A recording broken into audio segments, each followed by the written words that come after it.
remember we had this skillet full of all those greens and the mushrooms, and then look where they shrunk down quite a bit to just a little bit there in the bowl. And we put them in a strainer so that the liquid can start to drip out, because we're gonna cream these, and if we get a bunch of the liquid, it won't thicken up enough. Right. And that's kind of dirty water. You'll see the runoff here in a little bit. And then to help thicken up that cream that we're gonna be using, I'm just putting a little bit of flour. So you left all the crunchies in the bottom of the skillet. The crunchies and some of the butter, so we still had some fat in there. Nice. So that's gonna go great with the steak that we're getting from HeartBrand. Ooh, nice. Okay, so speaking of HeartBrand, we recently took a trip out to their area, and it was in Gonzales? In Gonzales, the Beamans own HeartBrand branch, HeartBrand beef, and they do such a great job. And the most friendliest cows you ever met in your life. Take a look. Can you give us a little rundown on what Akaushi is and what that means? Akaushi is a whole lot different than just Kobe. Kobe beef is just Japanese beef. That is, there's different types and kinds of cattle over here in the United States. And we have the Akaushi cattle, and there's the Kyoshi cattle, the black cattle. And our cattle they have a more growth and performance than the black cattle do. And our cattle, with the Akaushi cattle and comparative to the other breeds that are over here from Japan right now, our cattle are larger framed, they put on more muscle, and you don't have to feed them near as long in the feed yard, and they can get in and out faster and make you more money. Akaushi, that means red cattle, right? Yes, sir, it means red cow in Japan. Linoleic acid that is in the beef is heart healthy for you. We've taken, and I've done this myself, I've taken ground beef and fried the ground beef, drained the fat off of it, and let it solidify, and it'll never turn to a solid. It stays a liquid. I mean, it's not like a water liquid, but it's not like bacon grease. It gets hard and solid like that. It doesn't. Don't go knocking bacon grease. Bacon grease is good, don't get me wrong. The whole ranch is like that. Every sector is pretty much a big family. Everybody works together, and we're all trying to get to one goal and produce more Akaushi beef, and trying to get more people to buy our product and buy our bulls, and trying to grow the company, and everybody works together really well in the whole company. How big is the company? I mean, we have 2,500 matured cows that are the stage above this right here. These are heifers right here behind us, and we have 2,500 mature cows, and we sell on an average probably 250 bulls a year to commercial producers. Are y'all the only ones in the U.S. that have 100% Akaushi? Yes, sir. Yes, sir.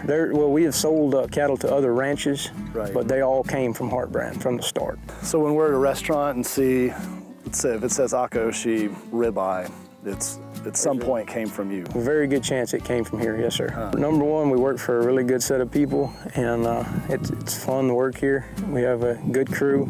I really like working with the cattle. I think it's very unique compared to the regular beef industry. We have a unique market and some really good beef, and I think it's well worth it.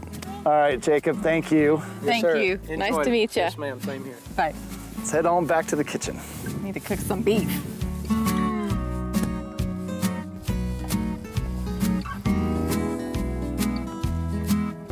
Awesome trip.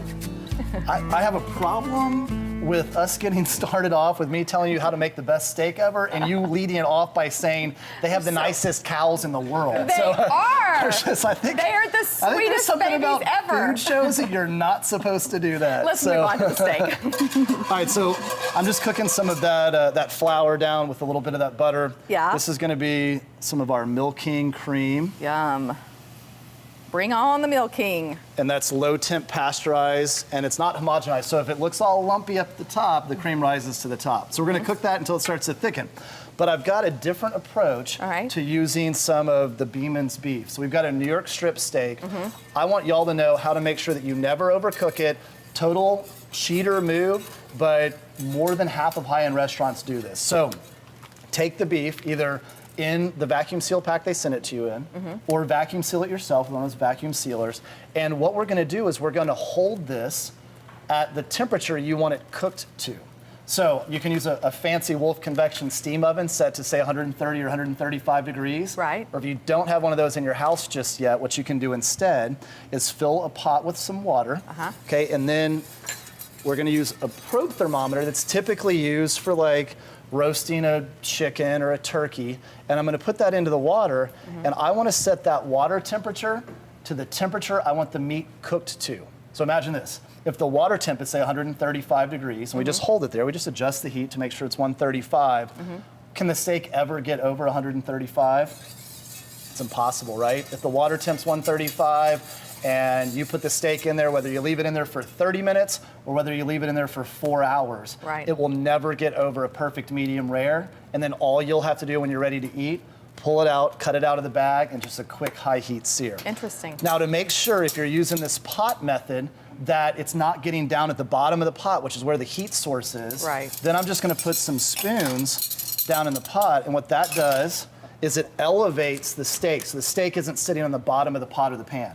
Because we've got that flame on, as we turn it on and off, if the steak's in the bottom of the pot or the pan, that's gonna get too hot. So, look at that. Kind of weird, kind of unusual, but really, you think about back to the 1970s, that's kind of the same as boil and bag. Not that I was referring to you, think back to the 1970s. I was gonna say, I wouldn't know, I wasn't even born then, so what the heck. That's a good time to wrap up this little segment, isn't it? No comment. That note, we're gonna take a commercial break, so stay with us. This is getting really thick.